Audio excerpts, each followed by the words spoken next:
धर्मस्य ग्लानिर्भवति भारत अभिधानम् अधर्मस्य तदात्मानं सृजाम्यहम् आई सौंदर्य যে শংকৰদেৱৰ ঠাই না আই সৌন্দৰ্যে পাঠবাউখিনি ঘাটত কাপোৰ ধুই আছিল আই সৌন্দৰ্যী পাঠবাউখিনি ঘাটত কাপোৰ ধুই থাকোঁতে কণ্ঠফুকনৰ নেতৃত্বত ব্ৰহ্মাণ্ডকে আদি কৰি 18জন পণ্ডিতে 3খন নাৱত শাস্ত্ৰ বজাই কৰি লৈ আহি ঘাটত নাও ৰাখিছে ৰাতি কণ্ঠফুকনে শুনিছে কাপোৰ দেখা নাই পাৰত খুব প্ৰভাততে দেখিছে যে বুঢ়ী এজনে কাপোৰ ধুই আছে বুঢ়ী তই এই শংকৰক চিনি পাৱ নেকি বোলে কোন শংকৰ বোলে পুত্ৰ শংকৰ এই পুত্ৰ কুলৰ শংকৰক চিনি পোৱা নেকি বোলে হয় পাওঁ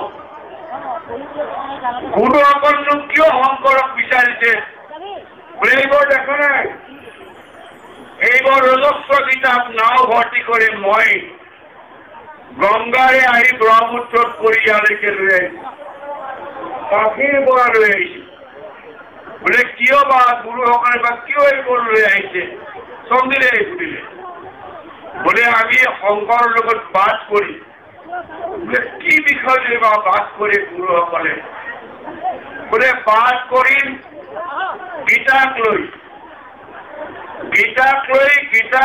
বাস কৰিম গীতাক লৈ মই শংকৰদেৱৰ লগত তৰ্ক কৰি আমি সেইকাৰণে আহিছো তেতিয়া সৌন্দৰ্যায়ে কৈছে হে গুৰুসকল গীতাক লৈনো কি বাস কৰিব ভগৱন্ত ভক্তিযুক্ত পুৰুষৰ আত্মবোধ মাধৱৰ প্ৰসাদী নিলয় কৃষ্ণৰ কৃপা নিজে কুশয় সংসাৰ বয় এই মানে গীতাৰ নিৰ্ণয় এই গুৰুসকল কি যুদ্ধ কৰিব আপোনালোকে গীতাক লৈ পণ্ডিতসকলে ভাবিছে 700 শ্লোকৰ গীতা 18 অধ্যায়ৰ গীতা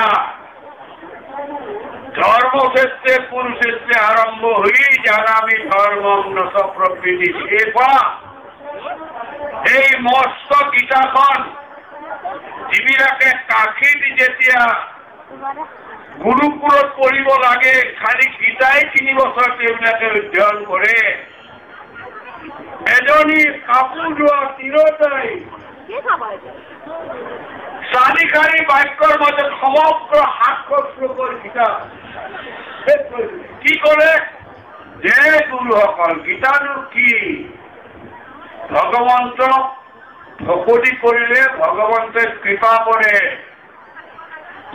ভগৱন্তৰ কৃপা আহিলে তেওঁ কোন তাৰ বুজি পায় তেওঁ তাক বুজি পোৱাৰ পাছত তেতিয়া তেওঁৰ মৰিবলৈ মৃত্যু ভয় নাথাকে আমাৰ সকলোৰে মৰিবলৈ ভয় আছে কিন্তু ঈশ্বৰৰ কৃপা পোৱাজন তেতিয়া মৃত্যুক জয় কৰি মৃত্যুঞ্জয় হয় পৰীক্ষিতে বৰ চিন্তা কৰি গংগাৰ দক্ষিণ পাৰত উত্তৰ পাৰত থিয় হৈ দক্ষিণলৈকে মুখ দক্ষিণ ফালে থিয় হৈ উত্তৰ পাৰলৈকে চাই বৰ বেজাৰ মনে বহি আছে 60,000 ভাৰতবৰ্ষ লিখি আহিছে 60,000 লিখি আহি বুজাইছে পৰীক্ষিত তোমাৰ কি হৈছে বোলে মোক 7 দিন পিছত তক্ষকে দংশন কৰিব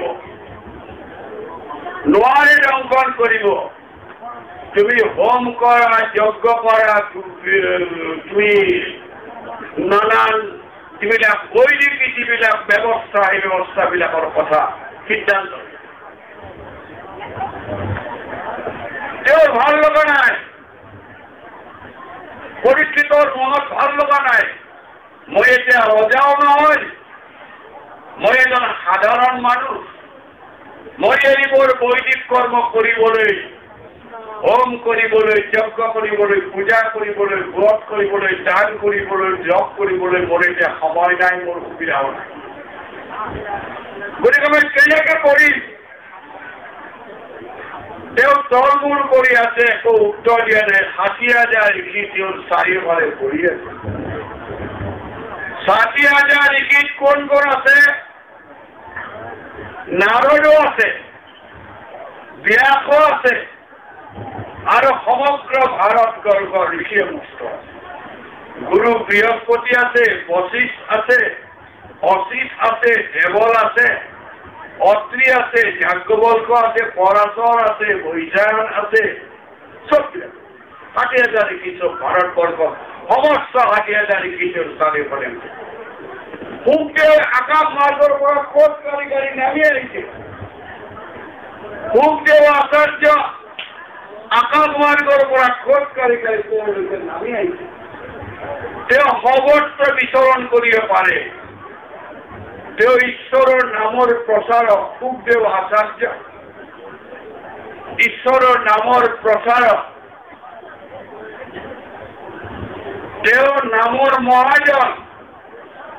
জগতত নাম প্ৰচাৰ কৰাই তেখেতৰ উদ্দেশ্য।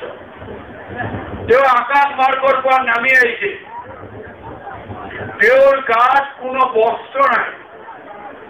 তেওঁ কোনোদিন বস্ত্ৰ নিপিন্ধে, বস্ত্ৰ তেওঁৰ নাই। শৰীৰটো কেঁচা সোণৰ নিচিনা। তেওঁৰ বহুত হাজাৰ বয়স হৈছে, ১০০০ বছৰ বয়স হৈছে। ডেকাত যুৱকৰ নিচিনা, এজন ডেকা তেজস্বী যুৱকৰ নিচিনা, অতি সুন্দৰ সোণালী দেহ। দেখিলেই চাৰিওফালে মুখৰ চাৰিওফালে অদৃশ্য জ্যোতিয়ে তেখেতৰ মুখ আলোকিত কৰি ৰাখিছে। তেওঁ যেতিয়া নামি আহিছে, নাৰদ আৰু ব্যাসৰ বাহিৰে ভাৰতবৰ্ষৰ ৬০,০০০ ঋষি থিয় হৈ তেওঁক অভিবাদন জনাই তেওঁক প্ৰণাম কৰিছে। তেওঁ নামি আহি কৈছে, পৰীক্ষিত কি হৈছে মই তোমাৰ জানো। মই তোমাক তুমি যি বিচাৰিছা এই বৈদান্তিক ৬০,০০০ পণ দিলে তোমাক দিব নোৱাৰে, সেয়া মই দিম। পিছত শুকদেৱে এই কথা, শুকদেৱৰে যাক মানে আপোনাৰ ভাগৱত বক্তা নিৰ্বাচন কৰি থৈ গৈছিল, পৌৰকাৰী ৮,০০০ ঋষিৰ ওচৰত শুকদেৱে এই কথা ব্যাখ্যা কৰি শুকদেৱৰ মহিমা ব্যাখ্যা কৰি কৈছে।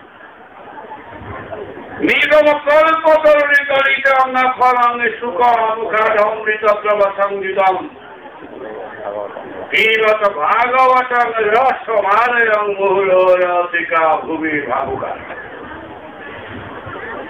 নিগম কল্পতরুণী গলিতং ফলং,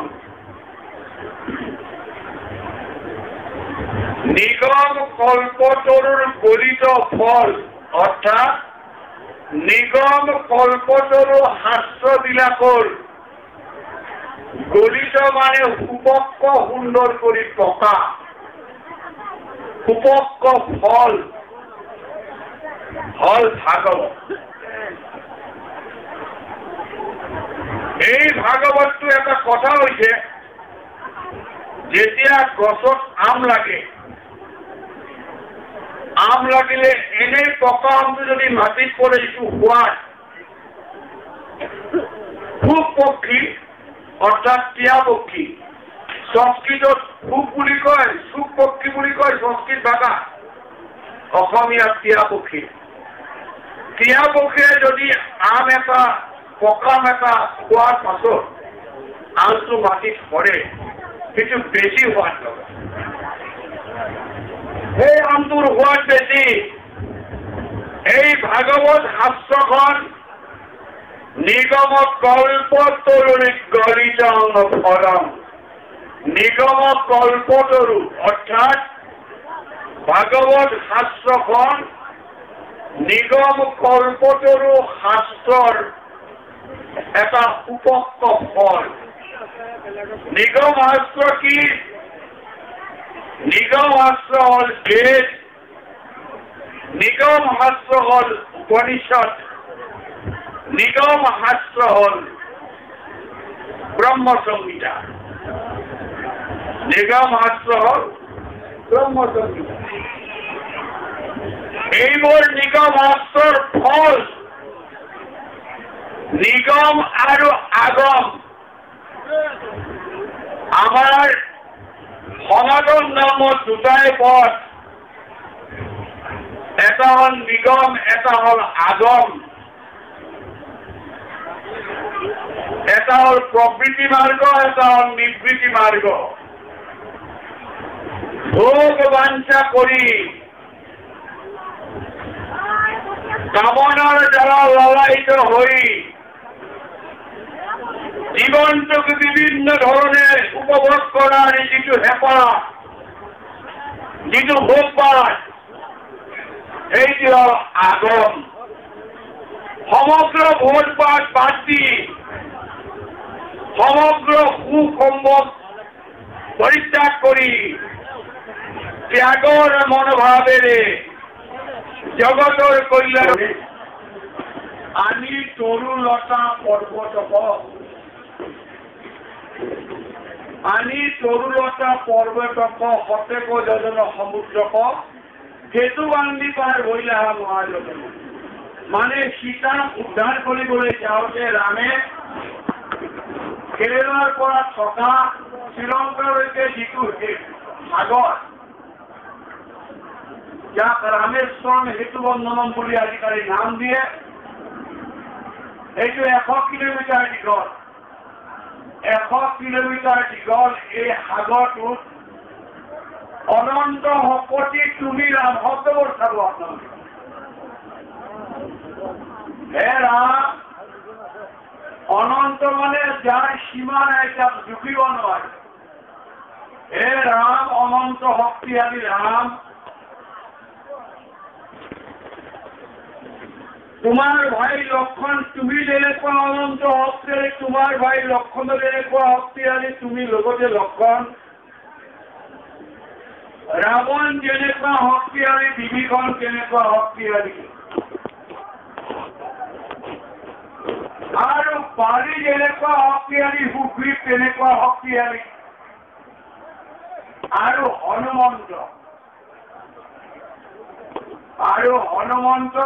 বায়ুৰ তলত হনুমন্ত বীৰ যাৰ বীৰত্ব আৰু সেৱাৰ তুলনা নাই এই সকলো দিয়ে লগ লাগি কি কৰিলে 100 যোজন সমুদ্ৰটো বান্ধিলে বহুত যত্ন কৰি আনি তৰুলতা পৰ্বতক প্ৰত্যেক যোজন সমুদ্ৰক সেইটো বান্ধি পাৰ হইলা মহাযতনে হে অনন্ত শক্তি ৰাম তুমি হিতাক উদ্ধাৰ কৰিবলৈ মহাবীৰবিলাকক লৈ বহুত যত্ন কৰি বহুত চেষ্টা কৰি তুমি 100 মাইল জোৰা এটা সমুদ্ৰ তুমি পাৰ হলা সেইটো বান্ধি পাৰ কৰি সীতাক উদ্ধাৰ কৰিলা হে প্ৰাণ প্ৰভু ৰঘুপতি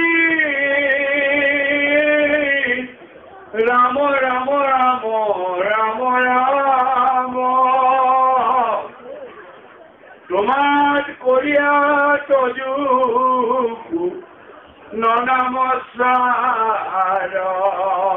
বিনা হেতু বন্ধ কৰিলে